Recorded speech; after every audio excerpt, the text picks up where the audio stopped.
sobat semua, kali ini saya akan membagi informasi mengenai research fund untuk doctoral scholarship for candidates from developing countries untuk tahun 2022 dari Universitas Kent.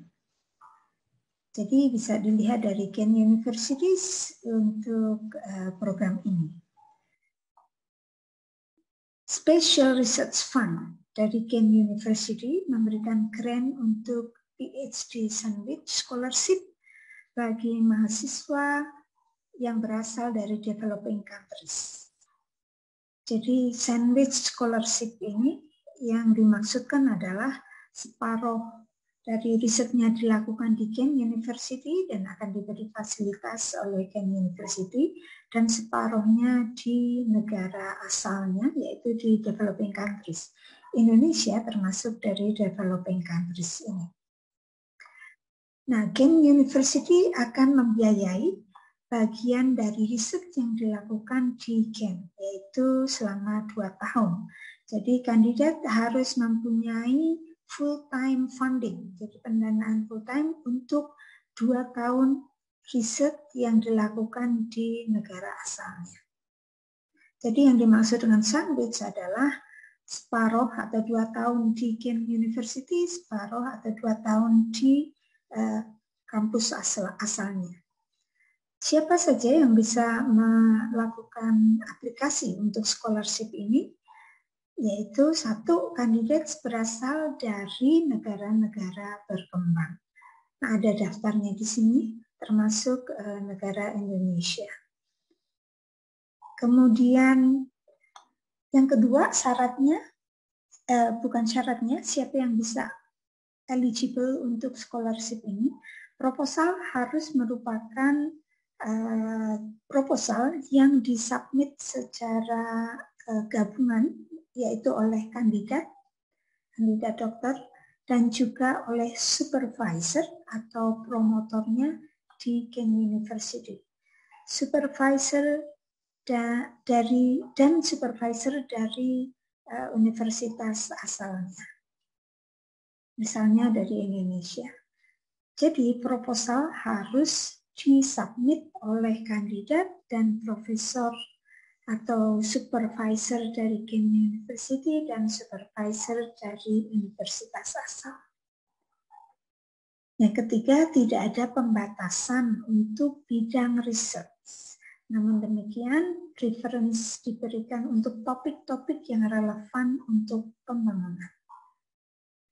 Yang berikutnya, hanya mahasiswa pascasarjana yang bermaksud untuk mendapatkan PhD degree di Kent University yang bisa mendaftar.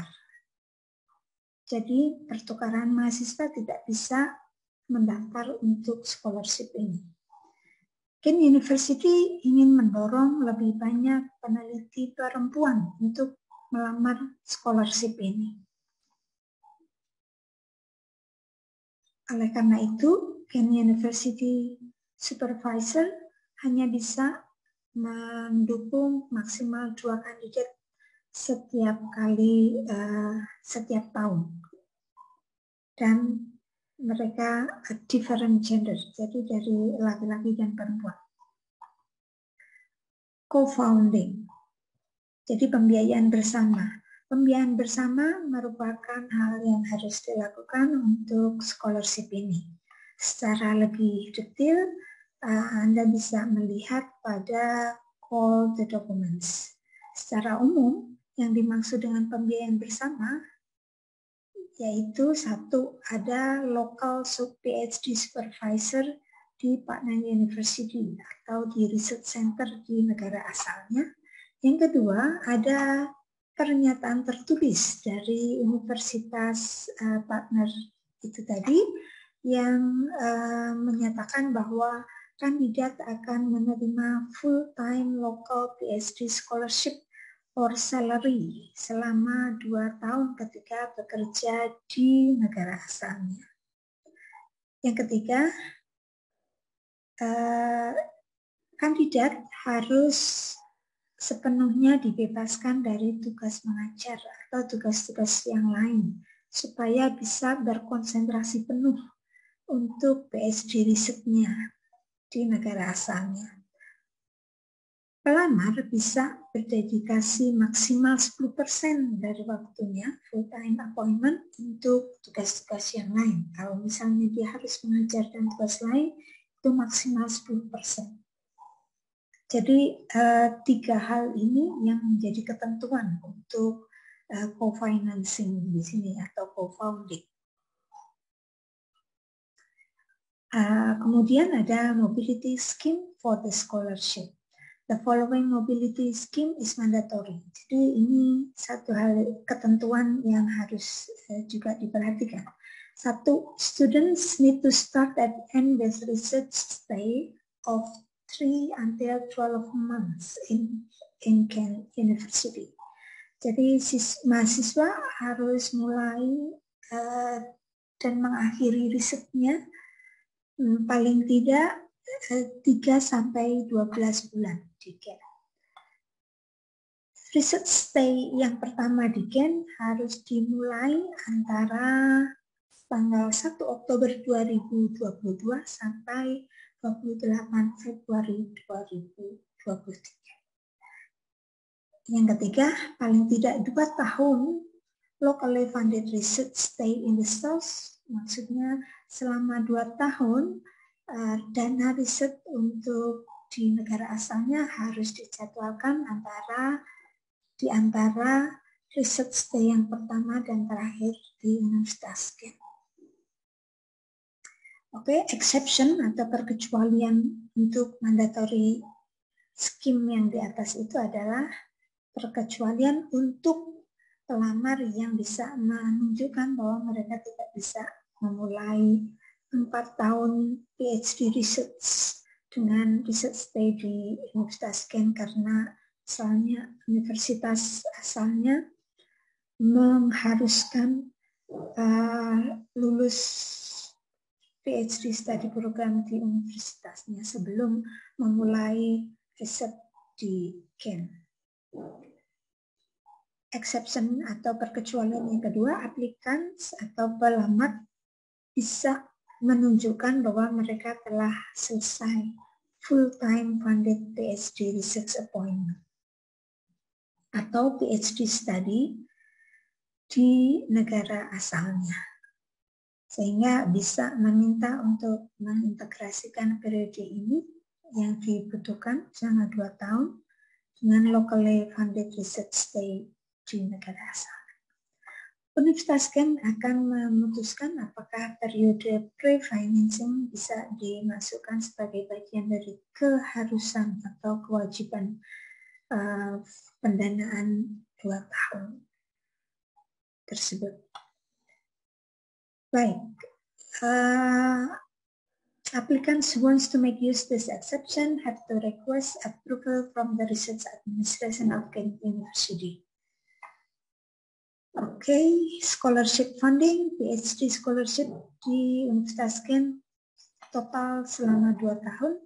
Universitas Kent promotor atau profesor pembimbingnya menerima juga bench fee 310 euro per bulan untuk research di Kent dan 8.000 euro travel budget untuk mengcover operational cost dan juga bagian dari traveling cost mahasiswa dan baik di Universitas Kent dan di lokal promoter.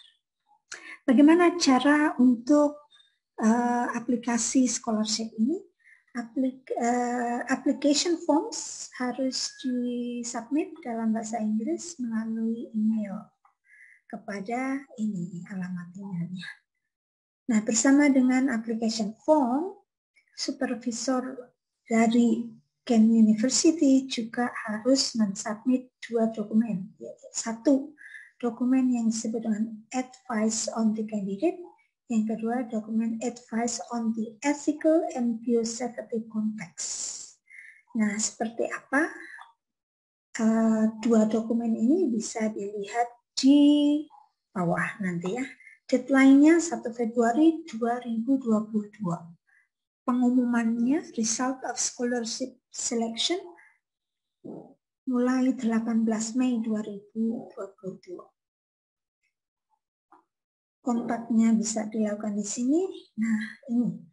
Jadi flyer tentang call for application, kemudian application form-nya, kemudian advice on the candidate untuk promotornya, advice on the ethical and biosafety context yang juga diisi oleh promotornya.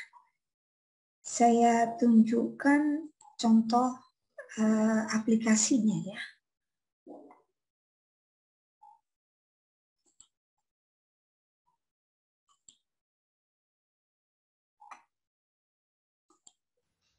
Nah ini formnya Special Research Fund Announcement 2022 untuk Doctoral Grants for Candidates from Developing Countries. Source Note Sandwich Type Grants. Isinya seperti ini. Mulai dari judul risetnya, supervisornya, tentang kandidatnya. Data of the applicant, jadi administrative information, research tentang risetnya, research proposalnya, kemudian data management plan itu tidak harus diisi. Dan data tentang pendidikan atau educational background, tentang studi sebelumnya, seperti itu. Jadi harus diisi semua secara detail, kemudian disubmit dalam bentuk PDF. Nah kedua email yang sudah ditunjukkan. Nah, bagaimana memilih profesor? Nah, di sini juga sudah diberitahu bahwa semua pelamar harus mempunyai explicit komitmen dengan profesor dari Universitas Kent. Yang profesor itu akan bertindak sebagai personal PhD supervisor. Nah, nanti bisa dilihat di sini di browsing. Profesor dan bidang-bidangnya ada di Research Directory. Oke, saya kira seperti itu. Silahkan mencoba aplikasi untuk Kent University untuk PhD candidates. 1 Februari 2022 deadline-nya. Terima kasih. Semoga sukses.